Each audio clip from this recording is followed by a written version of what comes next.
This episode is brought to you by Principles. Are there limits to the U.S. government's debt growth? What will happen if the debts are not curtailed? What should policymakers or investors do? Those are urgent questions that legendary investor and New York Times bestselling author Ray Dalio addresses in his new book, How Countries Go Broke: The Big Cycle. The book comes out in June and is available for pre-order today, wherever books are sold.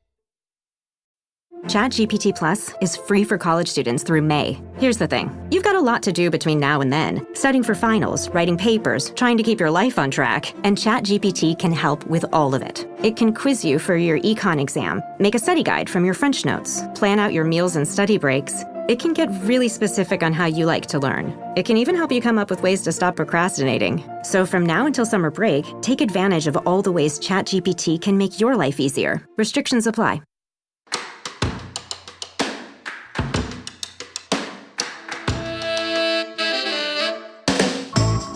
Hello and welcome to the British English Podcast, the show that helps you better understand British people, British culture, and British English. And today we're going to be going through a podcast that I stole off of somebody else, an idea that they do. Is a comedian called Russell Howard. He does 5 brilliant things. It's a bit like Desert Island Discs, where celebrities come on the show and they share their favourite songs throughout their life, and they have some anecdotes to go with them.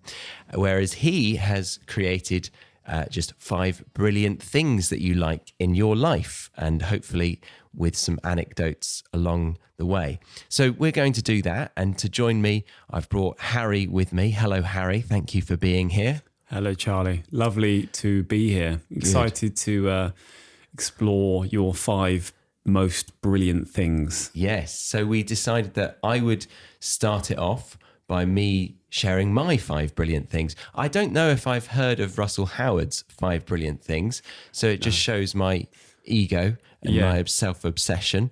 But you invited me on to interview you about your brilliant thing. So you decided your guest wasn't interesting enough to actually care to ask him the questions. But that's nice. I'm excited to find out your brilliant things. And I think it's a good theme that I could repeat, perhaps if you wanted to reverse the roles one day. And for other people that I have on the show, hopefully it's a good idea. So thank you, Russell Howard. Yeah. So I'm going to ask you to interview me and ask me about my 5 brilliant things. Okay. Okay. Sounds good. Yeah. Now? Yeah. Yeah. Yeah. No time like the present. No time like the present. Exactly. Okay. All right. Well, brilliant. Let's get going. Yeah. Subtle results, still you, but with fewer lines. Botox Cosmetic, out of botulinum toxin A, is a prescription medicine used to temporarily make moderate to severe frown lines, crow's feet, and forehead lines look better in adults. Effects of Botox Cosmetic may spread hours to weeks after injection, causing serious symptoms. Alert your doctor right away as difficulty swallowing, speaking, breathing, eye problems, or muscle weakness may be a sign of a life-threatening condition. Patients with these conditions before injection are at highest risk. Don't receive Botox Cosmetic if you have a skin infection. Side effects may include allergic reactions, injection site pain, headache, eyebrow and eyelid drooping, and eyelid swelling. Allergic reactions can include rash, welts, asthma symptoms, and dizziness. Tell your doctor about medical history, muscle or nerve conditions including ALS or Lou Gehrig's disease, myasthenia gravis, or Lambert-Eaton syndrome, and medications, including botulinum toxins, as these may increase the risk of serious side effects. For full safety information, visit BotoxCosmetic.com or call 877-351-0300. See for yourself at BotoxCosmetic.com. This episode is brought to you by Netflix. 3 couples, 4 vacations, a lot to unpack. Watch The 4 Seasons, a new series starring comedy favorites Tina Fey, Steve Carell, Will Forte, Coleman Domingo, and more in a hilarious and heartfelt love letter to long-term relationships. Based on the original Alan Alda film. Watch The 4 Seasons, streaming now only on Netflix. Charlie Baxter, because they always say the full name, don't they, in Desert Island Discs? So Charlie Robert Baxter? Yes. Charles Robert Baxter of Surrey. What is your first brilliant thing? Well, my first brilliant thing, Harry. Is it me? No, it's not. Sorry, you're not on the list. You should be. Should be. Especially ideally after you see what's coming. My first brilliant thing, I thought back and I thought chronological order would be the right way to go. And I think my first brilliant thing in life was my milk bottle. Your milk bottle. My milk bottle.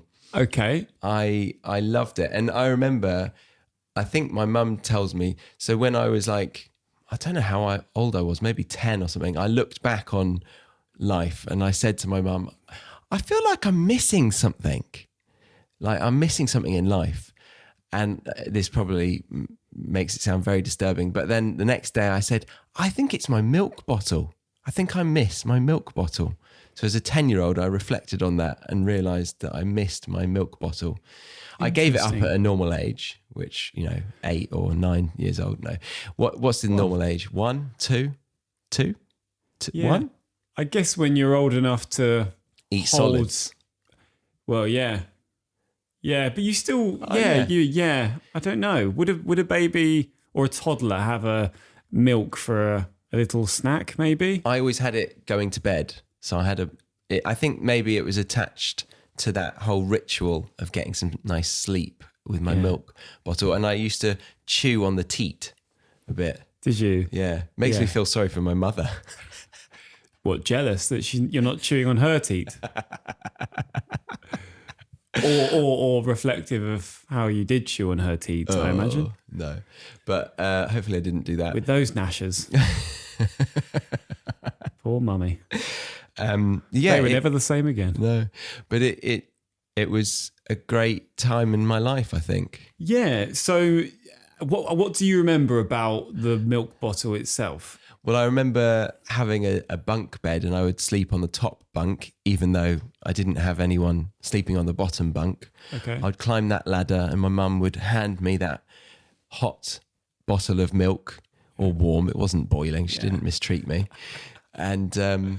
It was such a soothing part of my evening. I loved it. Yeah. Loved it. So what, would you have a bit of time just chilling out with your bottle in bed before you fell asleep? Yeah. Yeah. Would your mum, but you would handle it, you'd hold it yourself and feed yourself the milk? Yeah, I remember holding the bottle myself, yeah. I mean, I don't know if I'm making this up. I don't think you remember at that age. No, I do remember going up the bunk bed, but maybe that's me sort of adding to my past years when I was 4 or 5 years old. Yeah. Yeah, I'm interested to know until when you actually had this milk bottle. But if at the age of 10 you still kind of remembered or felt that something was really missing, it really must have been, you must have been quite attached to that object. Yeah, that's true. But where is it now? What does it say about you today? This milk bottle. Do you find you get attached to other objects in a similar way and maybe chew on them? I think you might spot that I do have an attachment to things. As we go on, I'll talk about some other things, and brilliant things. Some brilliant things. Yeah. Yes, I do have a weird sort of obsession with them. Yeah. You like things, don't you? Yeah, I do like things because I listened to a couple of episodes of this after having made my list, and I had to add in a person because a lot of people were talking about people, and it hadn't occurred to me that a brilliant thing could be a person. Yeah, because we're always told not to treat people like objects. There you go. And for me, a thing is an object. Yeah. And, if you want to talk about people, go on another podcast. we're here to talk about brilliant things, not 5 brilliant people. Yeah, exactly. So should we talk about the next one? Yeah. Okay. Yeah, I think that interesting one though. Yeah. Interesting one. Yeah. But had you never had that bottle though, I just want to ask, do you think you'd be a different person to the one you are today? Does that say a lot about you, that bottle? That bottle, I think it shows that I cherish things, and I don't know if I have nostalgia for things. Maybe I do. No, I'm quite present to the things that I have in my life, but yeah, I think it's an obsession with objects. But yeah, nostalgia is definitely part of it, because I would think at the age of 10, maybe you're too young to experience that emotion, but you've proven that otherwise. You had a feeling of nostalgia, a feeling of lacking, and like you were missing something. You didn't know what it was. Yeah. And you're like, what am I missing? Yeah. That's so like deep for a 10-year-old, isn't it? Yeah. That's mad. But yeah, very interested to find out about your second object, Charles. Yes. So the second object is a scooter. Oh, okay. Yeah. It was a micro scooter. Well, no. So I love them. You know what I mean? Yeah.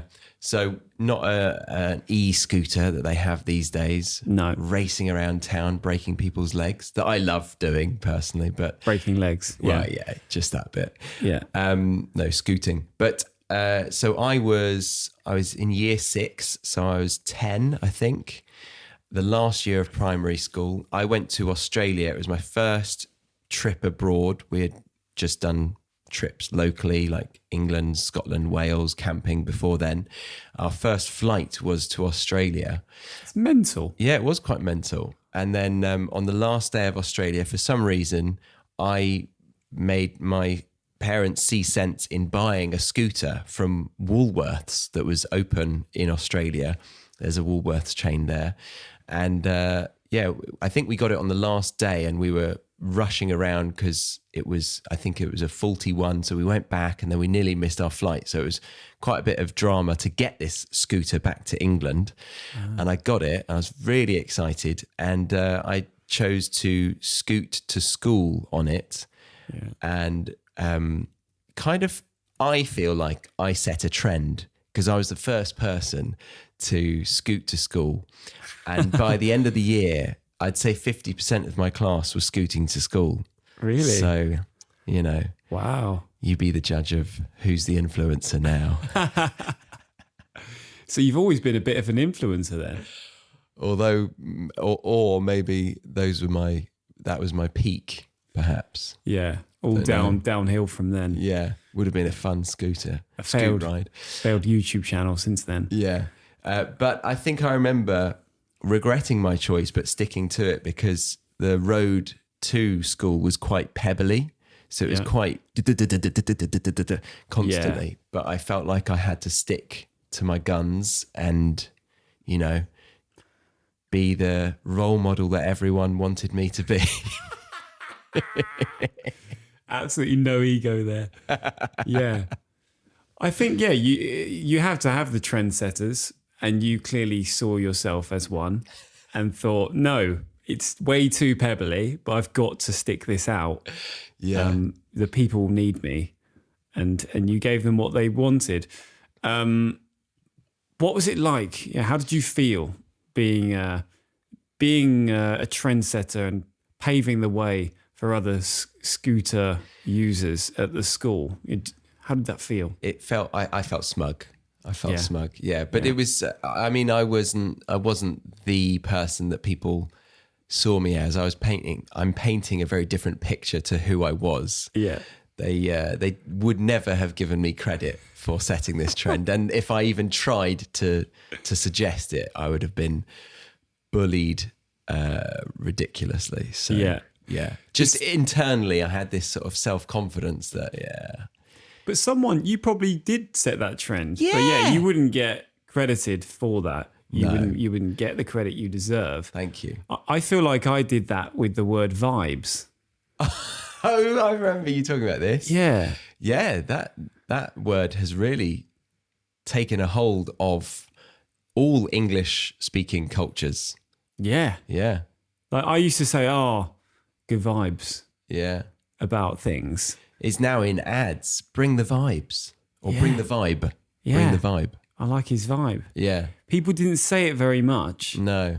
And I would say it among my friends. Right. And they always found it funny and a bit silly. Oh, I see. So that really does show that you were ahead of the curve, ahead of the trend, ahead of... at least in my friendship group. Yes. What But year I are was we kind talking? I don't know, maybe year 6. Oh, yes. So what's that? That is well ahead of That's the trend. Yeah, because it's only become popular since like no, 2015. No. Sorry, I've made that up. It was more like sixth form kind of time. So year 12. That's still, so that was 2008, I think, 2007. Yeah. I think so you should be credited with the word vibe.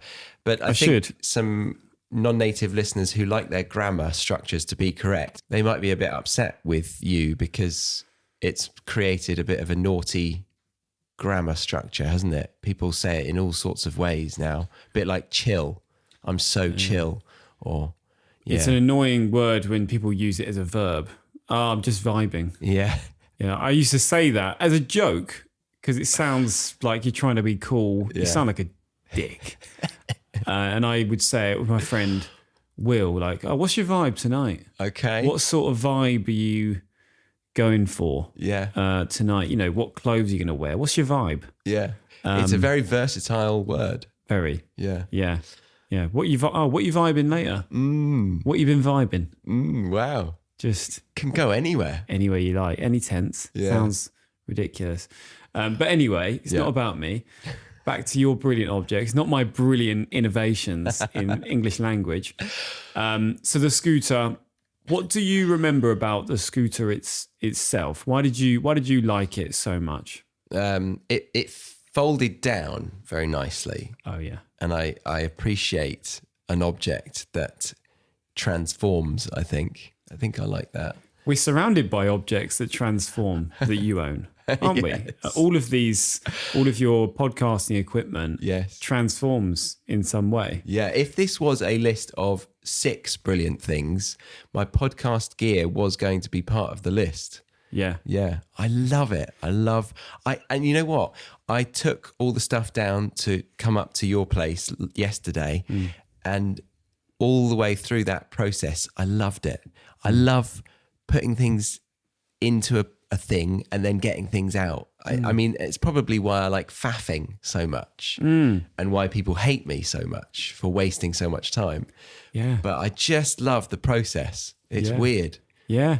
I think most people would hate that because I see it as a total ball ache. Yeah. I've got to dismantle this. And God, I hate it. I love dismantling something. You love it. Yeah. You love putting it in its little compartments and cases and then you've got the bag that it all goes in. And it all fits so snug in there and you love it. You live for it. And that was evident when you were, 15 and you got that micro scooter. Year 6, so 10 then. 10. But yeah, I loved Connects. Do you remember that toy? Yeah. Connects. Yeah. Bit like Lego, but a bit more. I mean, that's universal, I think, Connects. Might be. Maybe not. But yeah, it's a bit Lego-like. Yeah. Oh, got a story with Connects, actually. Oh, go on. I ran away once when I was probably similar age, not with my scooter, but with my Connects. It had it came in a plastic suitcase or briefcase. Yeah, briefcase. Right. It was bright orange, and I fell out with my sister, and my parents didn't take my side. And they locked me in my bedroom, or like they said, take 5 minutes in your bedroom and think about what you've done. I jumped out the window with my Connects box and walked 12 acres across to the other field and sat in there thinking, I'm just going to leave home. I'm just going to run away. Got everything I need. Exactly. Yeah, I've got my work. Got the micro scooter. Yeah, and started building Connects in a field. And then I got scared because there was a creepy little caravan at the end of the field and some plastic sheets were waving in the wind. And I thought it was a ghost that was going to come and do something to me. So yeah, eat your Connects. Yeah. Oh, so then I went home and I was like, I'm sorry. Did you have to climb back up through the window? No, I think they found me, actually.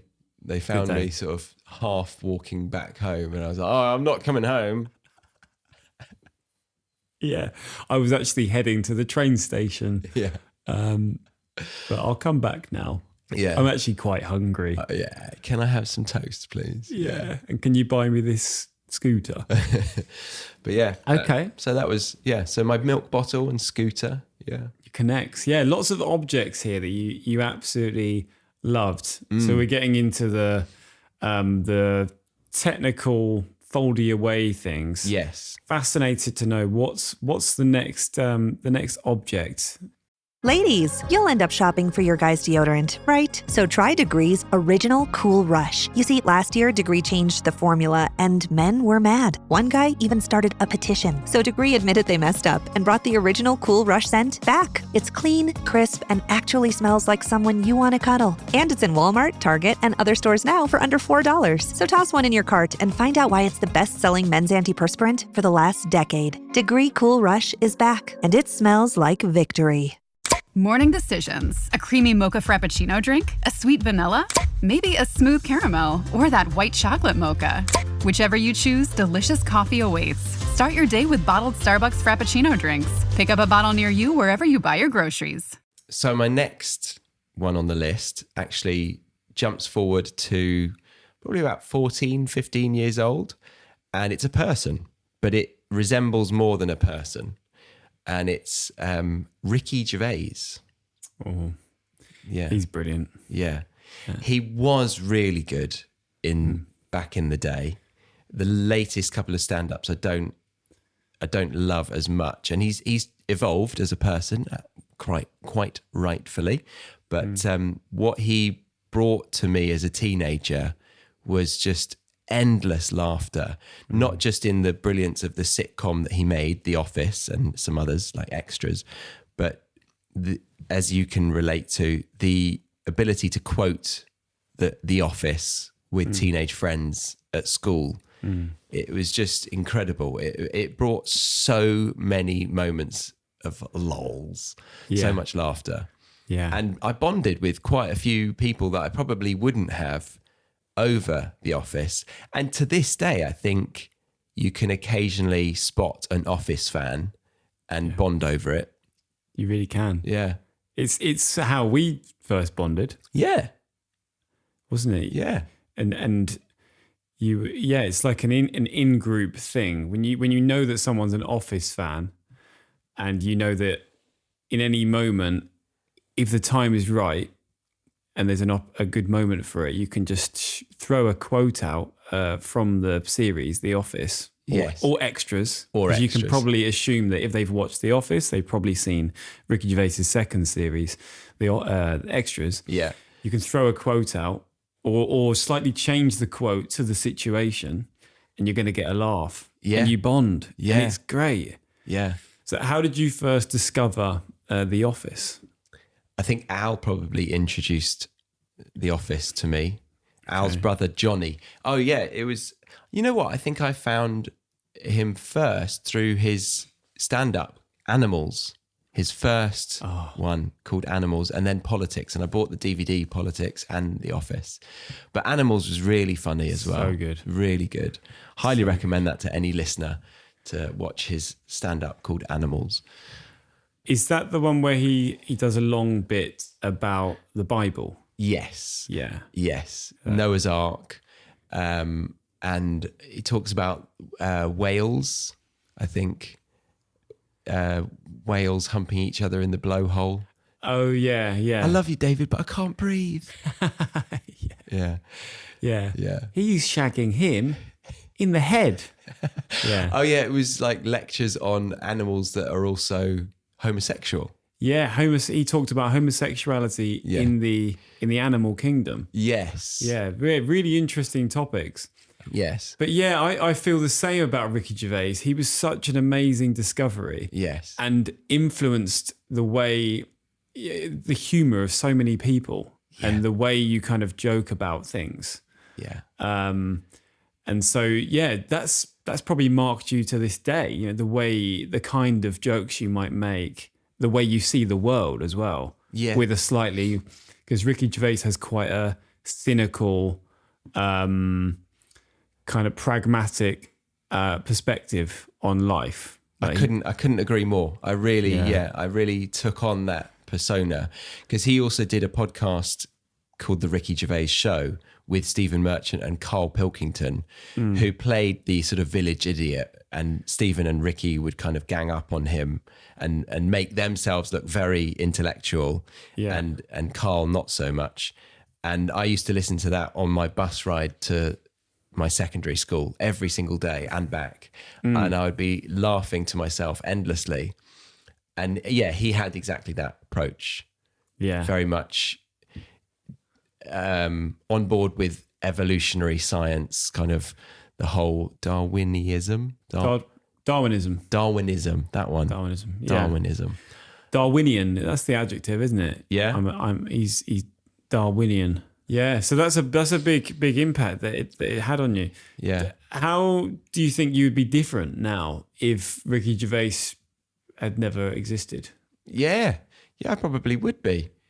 I don't know what direction I would have taken, but, you know, maybe I would have just lapped up reality TV more. I don't know what would have filled that time of, you know, the podcasts and the comedy and not bonding with other people that like. I probably wouldn't care as much about comedy. Yeah, because it was a completely different kind of comedy. It was. That we hadn't seen before. Yeah. The mockumentary style comedy, and that was a big influence on how you were. And imagine like the friendships you probably wouldn't have formed had you never discovered Ricky Gervais. We definitely wouldn't be sat here now. Yeah, maybe not. How sad. Yeah. So I owe a lot to Ricky Gervais and what he built. And he obviously then made the American Office possible, which I love as well. Very different. But you like that, don't you? Yeah, love that. Yeah. So, yeah. So that's your third brilliant thing. That is a brilliant thing. Good. And it is a person, but also is a person that created things that you loved. Yes. And really influenced your personality. So that's a really interesting one. Yeah. What's your fourth brilliant thing? I can barely wait. Oh.